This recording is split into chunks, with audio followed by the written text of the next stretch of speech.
Ay natin itong issue na ito kung saan si Pangulong Bongbong Marcos labas sa issue ng ICC investigation sa Pilipinas. Ayon po yan kay dating Pangulong Rodrigo Duterte.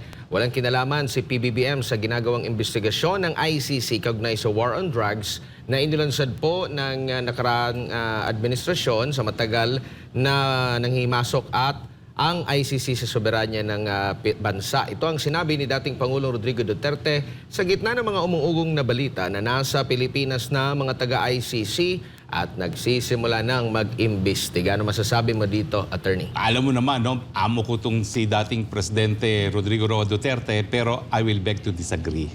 Kasi nga po, yung mere na pagpasok sa bansa natin ng mga ICC investigator ay labag nga sa ating soberenya. Dahil hindi na nga po tayo ngayon miyembro ng ICC at bumitiw na tayo at nag-epektibo yung ating pagbibitiw noong 2019, effective 2019, wala na pong dapat kooperasyon na ipakita ang Pilipinas at kahit sino man sa ICC. In fact, yung pagpasok ng mga investigador dito para mag-imbestiga, hindi naman sila para mag-sunbathing lang sa Boracay o di naman kaya sa Bohol, no? Kundi para mag-imbestiga, ay labag sa ating batas. Bakit? Dahil nakasaad sa ating saligang batas na ang kapangyarihan ng hudikatura ay nakasalalay lamang sa Korte Suprema, di pa pang mga batas na binuo sa pamamagitan ng mga batas na isinabatas ng ating Kongreso.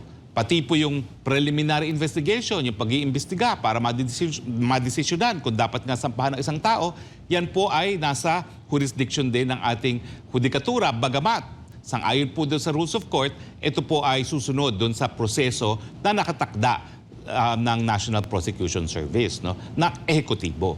So yung mere pagpasok po, labag na po yan. Unless sila magbabakasyon lamang. Dahil kung sila mag-iimbestiga, abay tanging mga Pilipino lang po ang dapat mag-imbestiga ng kahit anong krimen nangyari dito sa Pilipinas, ngayong hindi na nga po tayo miyembro ng ICC. Ang dapat sisihin dyan, ang ICC mismo. Kasi natulog sa pansitan. Abay, 2018 pa tayo bumitiw. Isang taon para maging epektibo. May isang taon sila para simula yung proseso ng preliminary investigation. Pero 2021 na nang humingi sila ng permiso para magsimula ng preliminary investigation, matagal nang nakalipas matapos na naging epektibo yung ating pagbibitiw sa ICC. Alam nyo, ang ICC, yan po ay voluntaryong tratado. Hindi po yan sa pilitan. Hindi po pwedeng pilitin ng mga bansa na manatiling miyembro kung ayaw na nila. Ang tanging condition lang dyan ay yung obligasyon na makipag-cooperate kung magsisimula ng preliminary investigation sa loob ng isang taon matapos isumite ang instrument of withdrawal.